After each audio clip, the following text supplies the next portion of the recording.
반갑습니다. 이번 시간은 신경림의 농무를 살펴보도록 하겠습니다. 자, 확인하겠습니다.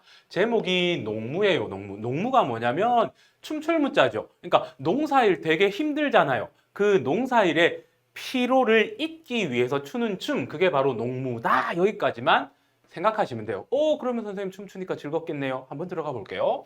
자, 갈래 보시면 현대시, 서정시 더 이상 설명할 필요 없는데 농민시 되어 있죠. 이거는 농민이 직접 작가로 적었다기보다는 농민의 삶의 모습을 다룬 시다. 이렇게 이해하시면 됩니다. 자, 그 다음 성격 보시면 사실적, 묘사적 돼 있죠.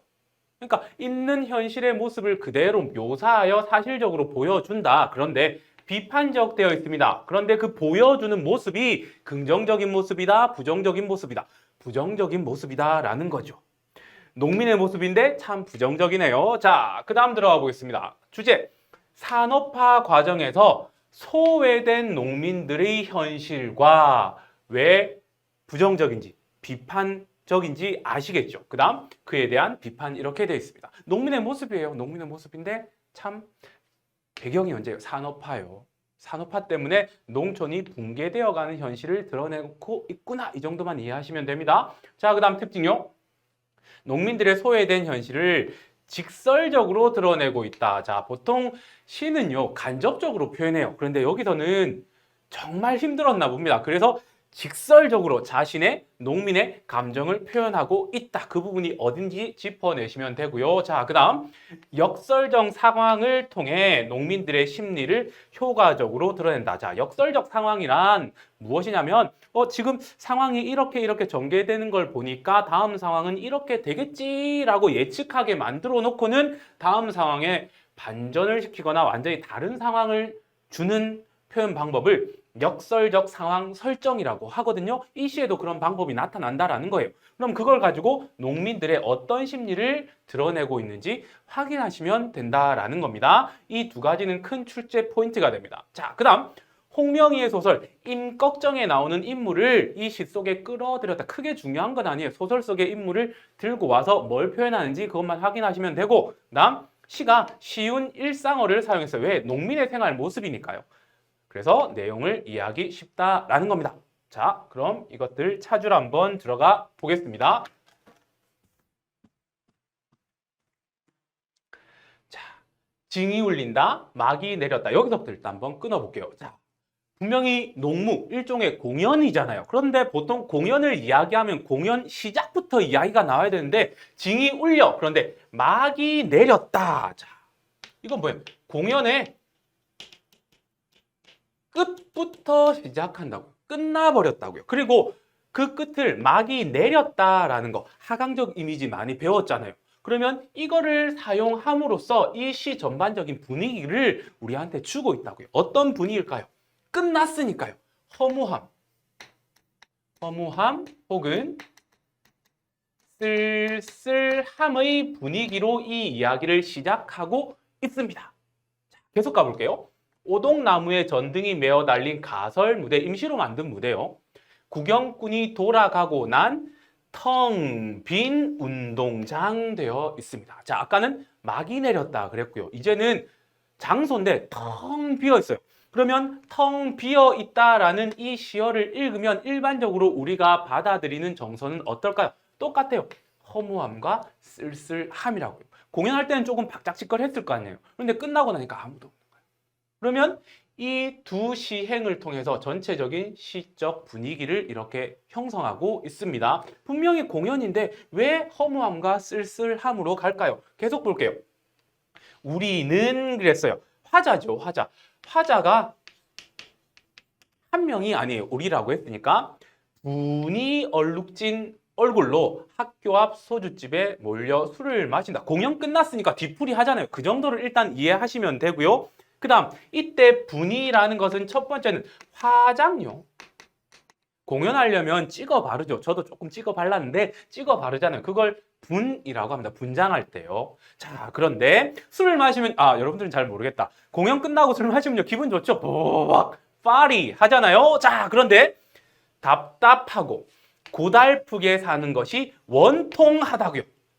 자, 술을 마시면 즐거워야 되는데 여기에 시적 화자는 심정이 어떻다고요? 답답, 고달, 원통요. 자, 직접 표출이죠. 화자의 심리가 직접 표출되고 있습니다. 자, 그러면 다시 여기로 돌아갈게요. 지금 우리는 분이 얼룩진 얼굴로 술을 마시고 있어요. 우리가 뭐 있는데요? 농무를 쳤어요. 자, 그러면 우리의 정체는 뭘까요? 농민요, 농민. 되겠습니까?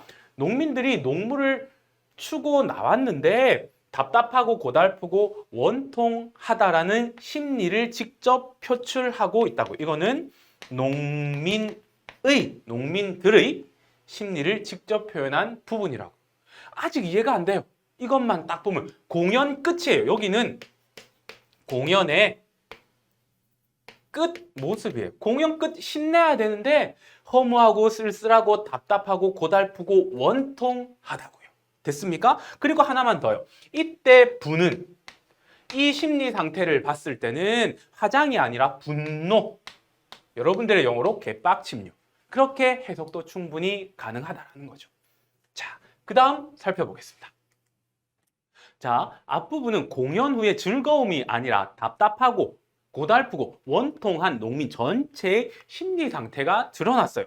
그럼 지금부터는 뭐냐면 왜 이런 심리 상태가 나타나는지를 여러분들 찾으셔야 돼요. 자, 보겠습니다. 꽹과리를 앞장 세워 장거리로 나서면 이에요. 지금부터는 뭐냐면 공연하는 모습이 구체화되어 나타나요. 장거리로 나가면서 사람들이 막 공연을 막 하는 거예요. 그러면 구경꾼 일반적으로 공연하면 어때요? 막 구경은 하고 막 박수치고 해야 되잖아요. 그런데 보겠습니다. 따라부터 악을 쓰는 건 조무래기 들 뿐. 여기까지 끊어볼게요. 공연이 크게 벌어져요. 그럼 구경꾼이 웅성웅성 해야 되는데 어린 아이들만 막 이렇게 쫓아다닌다고요. 그러면 다른 사람들은 있다 없다? 없다라는 거죠. 그러면 이 시행을 통해서 뭘 드러내냐? 농촌에 사람이 없다는 거예요. 그러니까 누가 떠났어요? 저머니. 젊은이들이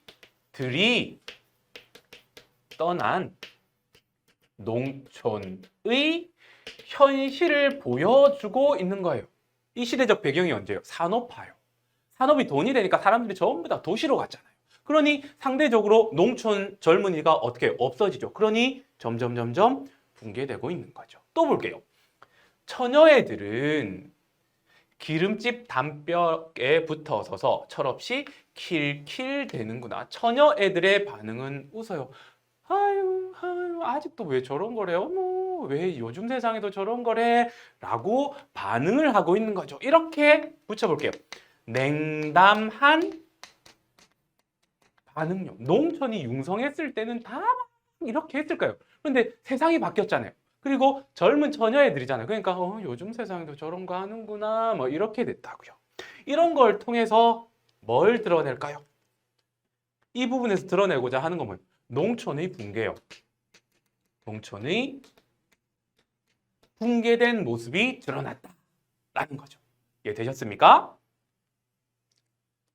보름달은 밝아. 어떤 녀석은 꺽정이처럼 울부짖고 또 어떤 녀석은 서림이처럼 해해대지만까지 끊어볼게요. 자, 앞부분에서는 농촌이 붕괴된 현실을 드러내고 있었습니다. 자, 그런데 꺽정이 서림이라는 소설의 인물이 들어왔어요. 여기까지만 아세요. 그리고 여기서 꺽정이라는 인물을 통해서 울부짖는다라는, 언제 울부짖어요?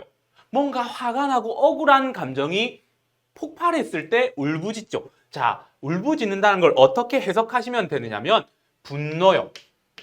분노. 자, 그 다음에 서림이는 부정적인 인물이에요. 나쁜 놈 쪽에 이제 기생해서 이제 착한 사람들을 이렇게 힘들게 하는 그런 인물이거든요. 그래서 해해낸다. 해해 이렇게 보시면 돼요. 그러면 얘는 어떻게 이해하시면 되냐면 현실의 수능력. 분노하고 순응하는 모습. 자, 그러면 꺽정이와 서림이를 통해서 뭘 드러내고자 하느냐? 농촌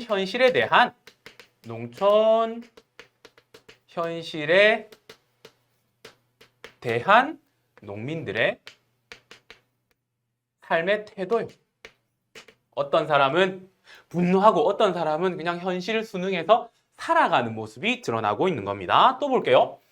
산구석에 처박혀 발버둥친들 무엇하랴. 여기까지 다 볼게요. 비료값도 안 나오는 농사 따위야 아예 옆편 내게 맡겨두고. 자, 여기까지. 자, 이거는 삶의 태도가 드러나는 부분이라고 보시면 되겠네요. 일단 발버둥친들 무엇하랴 표현 방법은 뭘까요? 서리법이겠죠, 당연히. 이 서리법을 통해서 뭘 드러내고자 하는지를 여러분들이 인식하셔야 돼요. 발버둥이 뭐예요? 뭔가 상황에서 헤쳐나가기 위해서 노력하는 모습이죠. 그런데 발버둥친들 무엇하랴는 발버둥 쳐봤자 어찌할 수 없다라는 거죠. 그래서 농사 따위야 옆편 내게 맡겨두고 농사를 열심히 지을 필요가 있다 없다? 없다라는 거예요. 왜요? 비료값도 안 나오기 때문이라고요. 농사를 지으면 지어봤자 빚만 늘어가는 모습이 드러나는 거예요. 그러면 요 삼행을 통해서 뭘 드러내고 있냐고요? 농촌, 현실력, 자포자기. 자포자기. 어떤 사람은 분노하고요. 어떤 사람은 현실에 순응하고요. 어떤 사람들은요. 모르겠다, 배째라. 발버둥 쳐봤자 아무 소용이 없구나. 이렇게 되는 거죠. 되셨나요? 전체적인 이 내용 이해되겠습니까? 그 다음 또 하나, 딱 하나만 더 설명하고 갈게요. 자, 임꺽정 서림이는요. 왜 들고 왔느냐? 자, 임꺽정 이야기를 왜 들고 왔냐? 자, 이 시대적 배경이 언제일까요? 조선시대라고 그냥 생각하세요. 자, 조선시대 서민들의 모습이 어땠냐고요? 서민은 그때나 지금이나 힘들어요. 그 다음 이거를 어느 시대의 시로 끌고 들어왔어요? 현대요, 현대.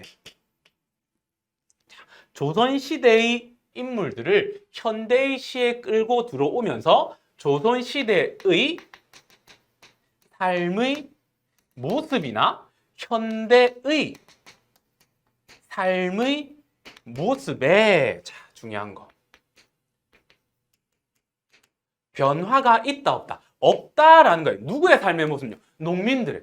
조선시대 농민들요, 여러분들 타국 보세요. 늘 힘들어요. 지금 농민들요, 빚밖에 없어요. 뭐 기계화돼서 잘 버는 것 같죠? 아니에요. 빚이 훨씬 더 많다고요. 변화된 게 있다 없다? 없다라는 것을 의도하기 위해서 임꺽정 이야기를 가지고 들어왔다. 여기까지만 조금 생각해 주시기 바랍니다. 자, 그 다음 한번 살펴보겠습니다. 세전을 거쳐 도수장 앞에와 돌 때, 도수장 크게 중요하지 않은 어떤 장소라고 생각하시면 됩니다. 우리는 점점 신명이 난다, 신이 난다라는 거예요. 신날 상황이 아닌데 신이 나요. 일단 끝까지 볼게요. 한 다리를 들고 날라리를 불거나 고갯짓을 하고 어깨를 흔들거나. 자, 마지막에 두 행은 뭐냐면 신명, 신이 나는 모습의 구체화 시켜놨다고 보시면 돼요. 날라리가 뭐냐면 금속으로 만든 관악기인데 태평소라고 혹시 아세요? 삐삐복 이렇게 소리 나는 거예요. 그러니까 공연의 모습이에요. 그리고 공연할 때 막 이렇게 춤추잖아요. 그런 것들을 표현하고 있어요. 그냥 여기 표현 방법 대꾸법 크게 중요하지 않아요. 신명의 구체화된 모습을 대꾸법을 통해서 드러냈다. 자, 그러면 여기서 중요한 게 뭐냐면 얘예요. 자, 앞부분에서 보면 농촌의 붕괴된 현실이라고요. 분노하고 그다음 현실 순응하고 자포자기하는 삶이 그려져. 그럼 그 다음에 이어지는 내용은요. 점점점 부정적인 어떠한 정서가 나타나야 돼요. 근데 갑자기 뭐예요? 신난다고요. 와우 즐거워요. 이렇게 되는 거죠. 이게 바로 앞에서 설명했던 거 뭘까요? 바로 이거죠. 역설적 상황 설정. 역설적으로 상황을 설정했다라는 거죠. 이 역설적 상황 설정을 통해서 농민의 심리요. 농민의 심리는 정해져 있어요. 지금 이 농촌에서 즐거우면 이거죠. 바로 뭘까요? 농민의 분노를 표현하고 있는 거예요. 정말 신나서 이렇게 하는 것이 아니라 그냥 거의 악을 쓰는 거죠. 으아! 으아! 막 이렇게 하는 거죠. 그것을 역설적인 상황 설정을 통해 드러내고 있습니다. 자, 그러면 마무리 한번 해볼게요. 이 시의 전체적인 틀을 여러분들이 알고 가면 내용 이야기 굉장히 편합니다. 자, 이 이야기는 농무 공연에 대한 이야기인데, 자, 앞부분이 시작이 아니라 공연 후의 모습을 가져가세요. 이 공연 후에 어떠한 모습이 나타났습니까? 허무 쓸쓸함을 통해서 답답함, 원통함을 드러내고 있다고요. 그리고는 어떻게 이어져요? 왜 이러한 심리가 드러났는지 공연 중의 모습을 통해서 드러내고 있다는 거죠. 공연 중의 모습을 보면 우리는 뭘 알 수 있다? 붕괴된 농촌의 현실력. 이 현실을 탁 마주하게 된 거죠. 그러니 공연 끝나고 나서 아이고 답답하고 원통하다. 이렇게 이야기가 진행되는 것이었습니다. 자, 지금까지 신경림의 농무 살폈습니다.